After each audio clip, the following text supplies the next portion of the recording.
bonsoir chez vous. Eh bien, tout est parti de son compte Twitter. Eh bien, Jean-Marc Kabound a annoncé qu'il démissionnait de son poste de premier vice-président de l'Assemblée nationale. Une déclaration écrite qui a pris toute une autre tournure. Eh bien, on verra aujourd'hui le groupe des parlementaires qui ont fait toute une déclaration qu'ils soutenaient l'Union sacrée, le président de la République. Est-ce un désaveu vis-à-vis de Jean-Marc Kabound? On a également on les appellerait comme ça, des militants qui font déjà des calicots pour demander à Jean-Marc Kabound non seulement de quitter son poste de premier vice-président, mais aussi son poste de président ad intérim de l'UDPS. Eh bien, nous sommes dans cette configuration alors que Mosoko Dia déclare tout clairement que la démission écrite n'a pas encore été déposée.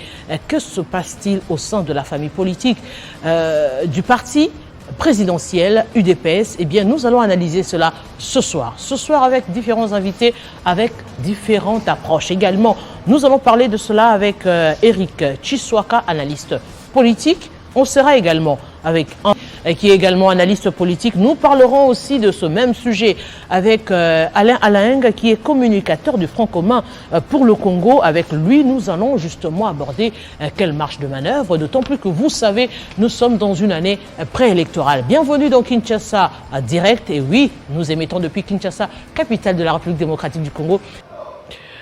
De retour sur ce plateau, mes téléspectateurs, nous recevons notre tout premier invité, Monsieur Alain Alaing Kangui, communicateur du Front commun pour le Congo.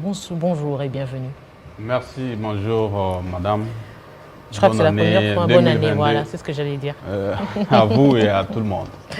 Bonne année à vous également. Aujourd'hui, nous allons revenir sur cette question politique également, cette crise politique, on le dira comme ça, qui sévit actuellement au sein de la famille politique de l'UDPS également. Pouvons-nous aujourd'hui dire que je dirais, c'est une goutte d'eau qui cache,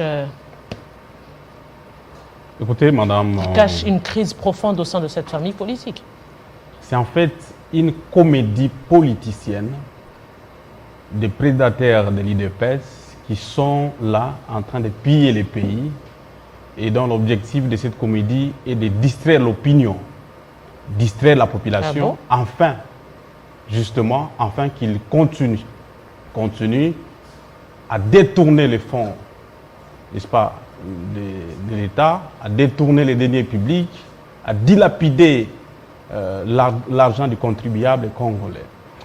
Écoutez, madame, nous avons tous été surpris de voir ceux qui sont au pouvoir censés passer un message exemplaire dans leurs actions en posant des actes républicains. Un homme qui se dit acteur politique, n'est-ce pas, qui est en fonction vice-président au bureau de l'Assemblée nationale, n'est-ce pas, qui se spécialise dans les inepties inédites. Depuis qu'il est là, aucun respect envers ceux qui servent loyalement la République. Je parle ici des non-policiers et non-militaires.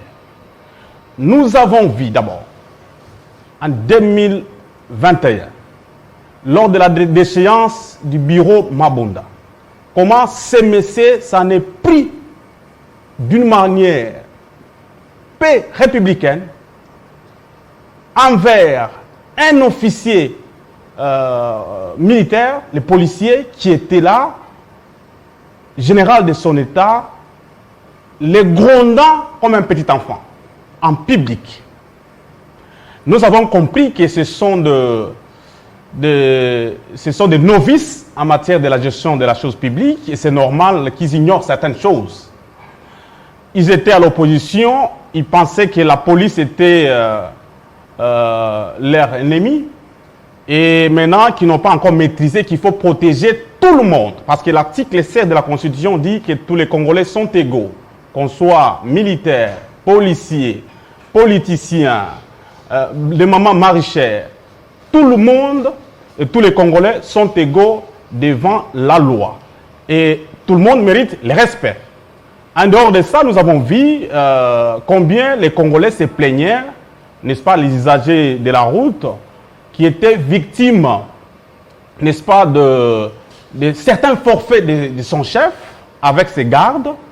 Et à chaque fois qu'il roulait et croisait quelqu'un sur la route, facilement, ces policiers étaient en train de trouver même les pneus de ses compatriotes congolais. Oui. Et la suite maintenant, n'est-ce pas, ce qui nous amène ici, on a vu que lorsqu'il était sur la route publique, sortait chez lui en se rendant au travail, ils se sont croisés avec d'autres compatriotes dont on dit qu'une dame qui avait dans sa voiture un élément de la garde républicaine, n'est-ce pas, et la dame serait de la famille présidentielle, et il s'est permis avec ces militaires, ces policiers, d'aller humilier cet élément de la garde républicaine en lui ravissant même son art, sans gêne et très à l'aise.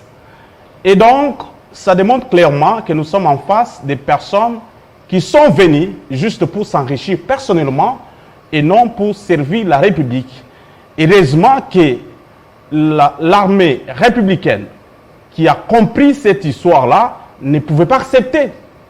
Elle a organisé cette action punitive et dont aujourd'hui les révélations nous montrent clairement que nous avons aussi assisté à découvrir la façon dont les membres de l'UDPS sont en train de s'enrichir du jour le jour sur le dos de la population congolaise par rapport à l'immensité de cet immeuble construit en 3 ans. Voilà. On revient sur les faits. Si aujourd'hui vous parlez des citoyens congolais, M. Jean-Marc Kabound également est citoyen congolais, est-ce que la logique a été respectée? Que devrons-nous comprendre au regard des faits? Parce que si on doit aujourd'hui en arriver à ce message de démission de son poste de premier vice-président de l'Assemblée nationale, c'est au regard des derniers faits. C'est-à-dire il y a eu des éléments militaires qui sont venus pour désarmer, pour récupérer les éléments de la police qui étaient dans sa résidence. Seulement, qui a raison, qui a tort? Apparemment, tous les deux partis n'ont pas raison. Écoutez, madame. Et j'aimerais quand même revenir sur une des questions. La grande question que la population se pose aujourd'hui, est-ce qu'il fallait que cela puisse arriver à une des Tshisekedi pour qu'il y ait cette réaction? Parce qu'il y a eu autant de vidéos des Congolais qui se plaignaient quant à ceux. Non, mais écoutez, je vous ai dit que nous sommes face aux dirigeants qui sont insensibles. Aujourd'hui, ça fait la une parce que ça a touché à la famille biologique de M. Antoine Tshisekedi, qui est le chef de l'État. Et si c'était vous et moi, je crois qu'on aurait banalisé ça. Mais je sais qu'on ne corrige pas une erreur en commettant une autre. Notre erreur. Mais ici, il faut signaler que Doli Makambo, qui est un Congolais, aussi comme Jean-Marc Kabound, est en prison. Parce que l'un des éléments commis à sa sécurité est allé tuer un monsieur qui était, je ne sais pas, à l'hôpital. Et donc, il est clairement établi que lorsque vous avez dans vos charges des éléments de la police qui sont là pour vous sécuriser, c'est-à-dire que vous avez une part de responsabilité.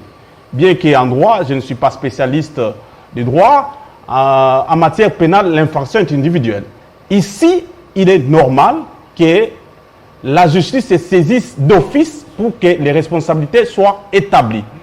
Mais il faut comprendre, madame, que nous sommes face à des politiques qui n'ont pas les soucis de la population. Je l'ai révélé ici, en regardant sur les vidéos qui sont sous la toile. On a vu l'immeuble de ces messieurs-là au niveau de Kimgabwa. Et quand vous jetez un peu un regard à côté, on voit la pauvreté qui bat son record, n'est-ce pas, dans les chefs de la population qui entourent sa résidence. Mais on se pose la question. Il y a de cela 3-4 mois, ces messieurs étaient à l'inauguration d'une école de prix de 350 000 $ à Kisenso, dont il est promoteur. Aujourd'hui, la question que se pose les Congolais qui est à la maison, elle veut savoir quel est le salaire d'un vice-président de l'Assemblée nationale pour qu'il y ait autant d'argent en sa possession dans une période... Il est président d'un parti politique. Vous le savez, les partis politiques vivent des cotisations. Ils ont autant de députés, autant de gouverneurs, autant de mandataires aujourd'hui. Il y a tout cela qui revient également au parti. Alors, donc, maintenant, ces petites contributions-là vont, n'est-ce pas, non, pour dire tout simplement financer ces ouvrages que je venais à peine de citer. Non, mais écoutez, on se moque de qui, madame? On se moque de qui? Et les contributions d'un parti politique, c'est pour servir aux besoins d'un individu. Je sais bien qu'un parti politique, c'est un fait privé, mais en soi, je ne pense pas que dans les statuts de l'UDPS, il est mentionné quelque part que les contributions des membres vont servir à la construction des ouvrages de M. Jean-Marc Kabound. Écoutez, madame, mais par rapport maintenant à la démission, je l'ai dit au début que c'est une comédie organisée pour distraire la population parce qu'en fait, là, il y a une procédure pour démissionner. Il a annoncé sur Twitter et ensuite c'est quoi? Aujourd'hui, jusqu'à cette heure-là que je suis sur ce plateau, sa démission formellement n'a pas été déposée.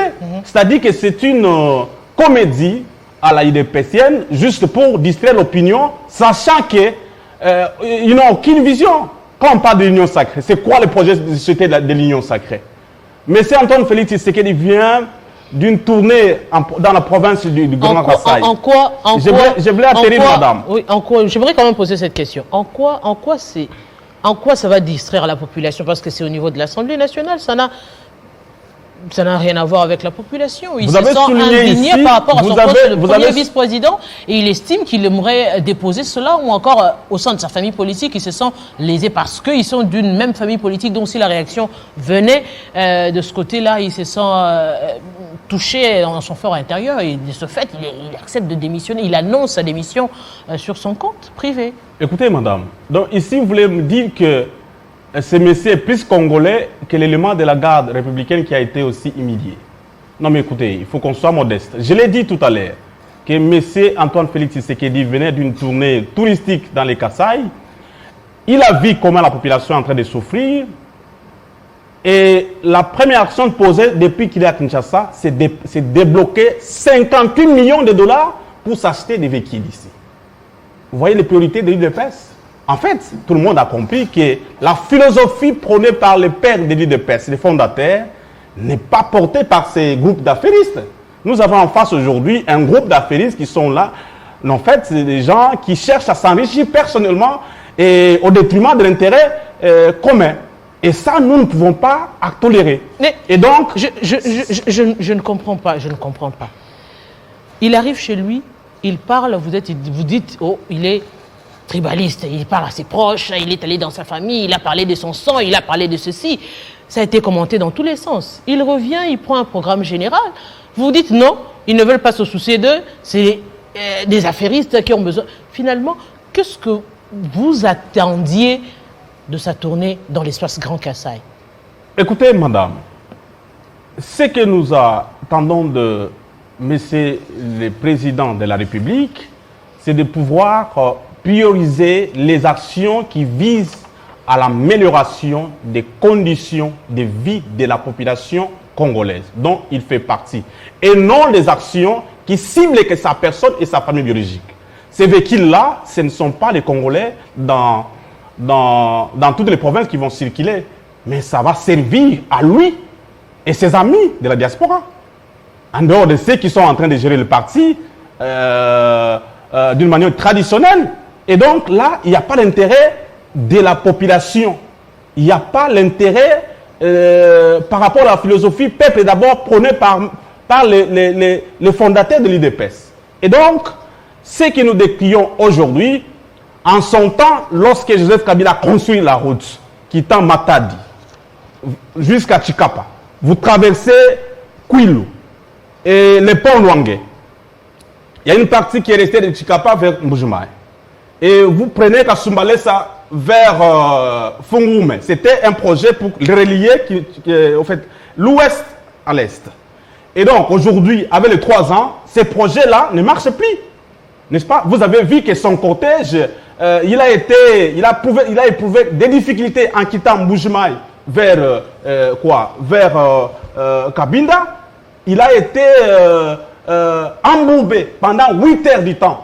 Et donc, maintenant, arrivé ici, au lieu de privilégier ces projets d'intérêt commun, dont nous savons combien les attributions de membres du gouvernement ont été détournées en attribuant à ses conseillers. Donc, un député a dénoncé à Mbujimaï, mais l'un de ses conseillers, arrogant, s'en est pris d'une manière violente à ce député-là qui ne faisait que dénoncer le mal. Et donc, maintenant, nous comprenons qu'aujourd'hui, nous avons un problème de leadership au niveau de la gestion du pays. Et donc, ce n'est plus une question de collaborateurs, mais le problème se pose au niveau du sommet. Et donc, lorsqu'il n'y a pas une vision claire et nette pour développer un pays, on va commencer à baffer comme un petit enfant. Je venais de suivre le tweet du président Macron, le président de la France. Dans son tweet, il a, n'est-ce pas, publié, 2021, il a, n'est-ce pas, créé plus d'1 million d'entreprises en France.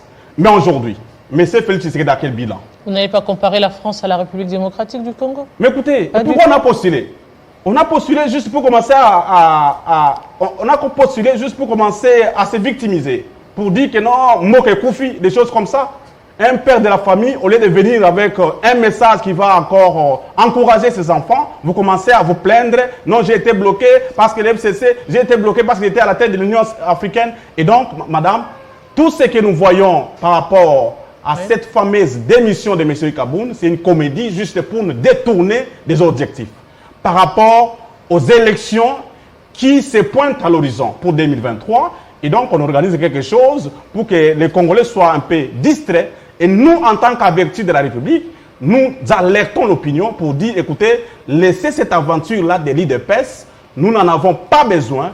Il faut se focaliser par rapport à la mobilisation des moyens pour que la CENI soit réellement représentative par rapport à ces animateurs, en écartant cette équipe machiavélique de Denis Kadima pour qu'autour, n'est-ce pas, d'un consensus, que nous puissions avoir une équipe qui va nous organiser les élections en 2023. Déjà qu'il y a déjà une équipe, mais il n'y a pas encore des moyens. Madame, mais vous venez encore avec la politique d'enlever encore l'équipe au moment où il y a déjà qu'il n'y a pas de moyens. Même si on met l'équipe là que vous voulez, il n'y a pas de moyens.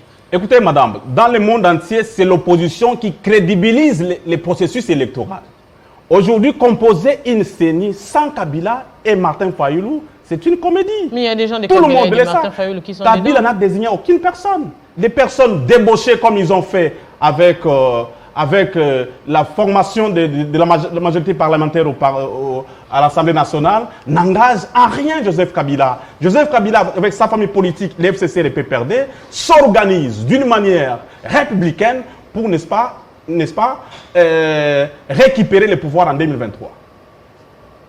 Nous attendons 2023, M. Ané Aling, pour voir justement ce que sera cette année électorale. Grand merci à vous.